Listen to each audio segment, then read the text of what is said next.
사랑하는 아버지께, 이렇게 편지를 쓰는 게 어릴 때 이후로 처음이라서 그런지 조금 기분이 이상하네요. 이런 편지도 사랑한다는 말도 좀 더 많이 했어야 했는데 벌써 가족의 품에서 독립할 나이가 되었군요.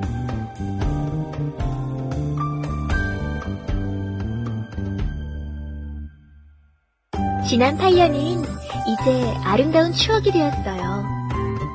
학원에서 한 공부도 여기저기에서 한 아르바이트도 힘들었지만 이제는 추억이라고 부를 수 있게 된 것을 보면 이제는 돌아가고 싶어도 돌아갈 수 없는 시간이 되어버렸기 때문이겠죠. 하지만 이제는 함께한 시간을 밑거름 삼아 앞으로 나아갈 때 미래에 대한 두려움이 없다면 그건 거짓말일 거예요. 저는 어떤 일을 하게 될까요? 어떤 사람을 만나게 될까요?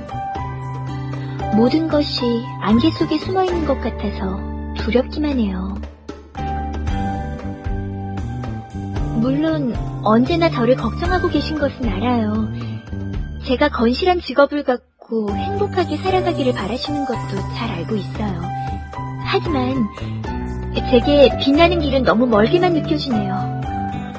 그래도 언제나 최선을 다해 노력하고 있으니 꼭 지켜봐주세요. 어릴 때부터 아가씨는 뛰어난 전투기술로 유명했다. 사람들은 모두 아가씨가 뛰어난 전사가 될 것을 믿어 의심치 않았다. 그러나 기대의 당사자인 아가씨는 혼자 다른 곳을 바라보며 다른 꿈을 꾸고 있었다. 기사? 장군? 나는 그런 살벌한 일보다 밝고 귀여운 일이 좋아. 뭐냐고? 듣고 놀라지 마. 나는 광대가 될 거야. 광대가 돼서 웃고 노래하고 즐겁게 지낼 거야. 사람들은 검을 내려놓고 광대 수업을 시작한 아가씨를 설득해보려 했지만 다른 사람들의 말에 흔들릴 아가씨가 아니었다. 꾸준한 노력 끝에 아가씨는 유명한 서커스단에서 광대로 일하게 됐다. 즐거운 광대 생활을 이어가던 어느 날 아가씨의 삶을 뒤바꿀 중요한 사건이 발생했다. 야수우리의 낡은 걸쇠가 부서지며 우리에 갇혀있던 야수들이 전부 밖으로 탈출해버린 것이다. 야수조련사도 자리를 비웠기에 상황은 통제불능. 사람들은 비명을 지르며 도망치기 바빴다. 아가씨는 야수를 피해 도망치는 사람들을 뒤로하고 서커스장 안으로 들어갔다. 그리고 날뛰는 야수들을 단번에 제압해버리고 상황을 종료시켜버렸다.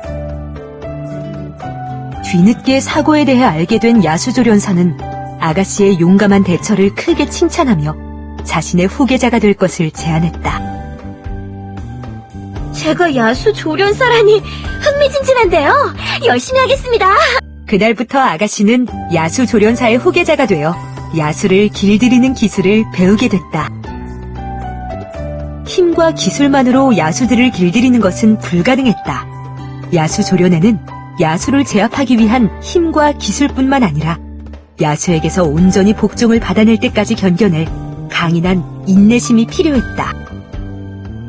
훈련을 마치고 집으로 돌아온 아가씨는 힘든 훈련과 말썽꾸러기 야수들에 대해 푸념을 늘어놓았다. 그러나 그 푸념 뒤에는 언제나 그날 만난 야수들에 대한 이야기가 이어졌다. 어느새 아가씨는 야수를 길들이는 일에 마음을 빼앗기고 있었던 것이다. 그로부터 1년 후 아가씨는 정식 조련사가 되어 무대 위에 오르게 됐다. 늘 입던 수수한 연습복을 벗고 화려한 드레스로 갈아입은 아가씨는 그 어느 때보다 아름다워 보였다. 어쩌면 지금까지 쌓아온 자신감이 아가씨를 더욱 빛나게 만들었는지도 모른다. 아가씨는 집채만한 야수들을 압도해가며 성공적으로 쇼를 끝마쳤다. 아가씨의 멋진 모습에 반한 관객들은 환호로 아가씨의 데뷔를 축하했고 이날의 쇼는 금세 입소문을 타고 퍼져 아가씨를 일약 스타로 만들었다. 계속되는 성공에 자신감이 붙은 아가씨는 발전된 야수 조련 기술로 남들은 상상조차 못한 일을 계획했다. 바로 평범한 야수가 아닌 몬스터를 조련하는 데 도전한 것이다. 그리고 그 결과는 놀랍게도 대성공이었다. 조련 기술 하나로 서커스계의 혁명을 일으킨 아가씨는 이후 업계의 모든 야수 조련사들에게 전설로 남게 됐다고 한다. 다음에는 드래곤을 길들여 볼까요?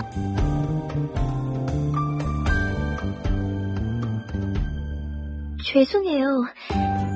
저 마음에 두고 있는 사람이 있어요.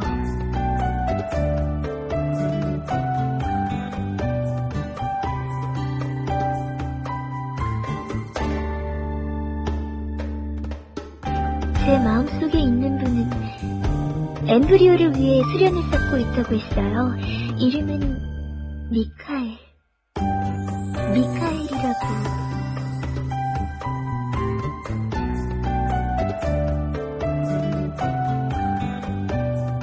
아가씨, 어떤 분이 아가씨를 찾아오셨습니다. 이번에는 어떤 분이... 미카엘 오빠? 오랜만이야. 준비할 게 많아서 시간이 꽤 지나버렸지만 이렇게 너를 데리러 왔어.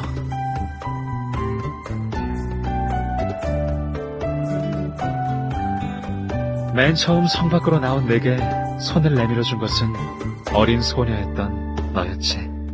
나의 공주님, 부디 저의 신부가 되어주십시오. 네, 물론이죠, 왕자님.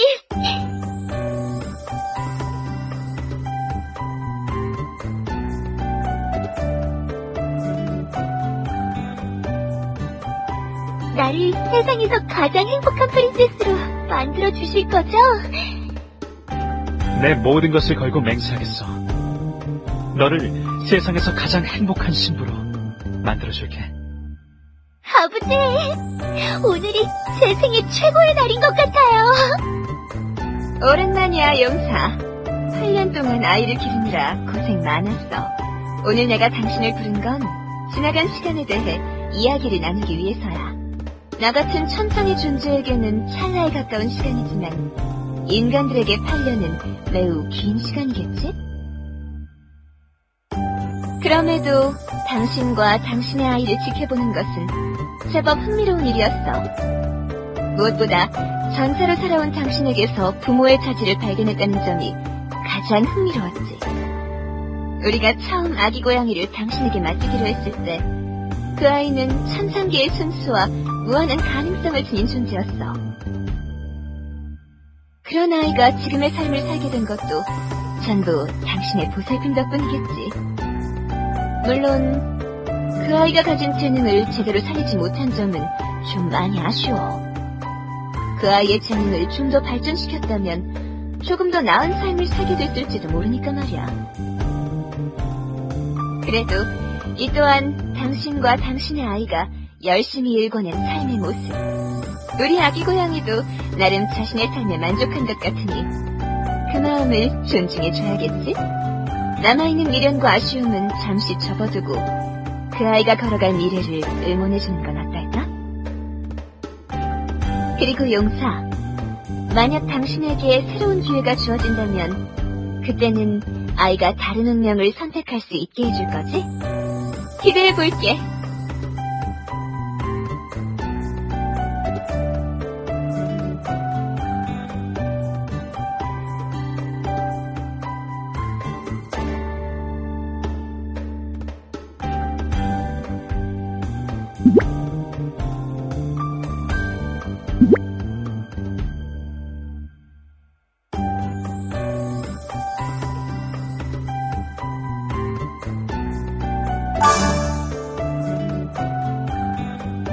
장은 당신이 지난 시간 딸을 위해 얼마나 많은 노력을 쏟았는지 알고 있습니다. 당신의 노력으로 딸은 어엿한 인간 세계의 일원으로 성장했습니다. 하지만 용사여, 이 아이에게는 더 많은 가능성이 숨겨져 있음을 알고 계신지요? 자, 당신에게 새로운 기회를 선물하겠습니다. 우리에게 아이의 새로운 가능성을 보여주세요. 당신의 새로운 여행을 축복하며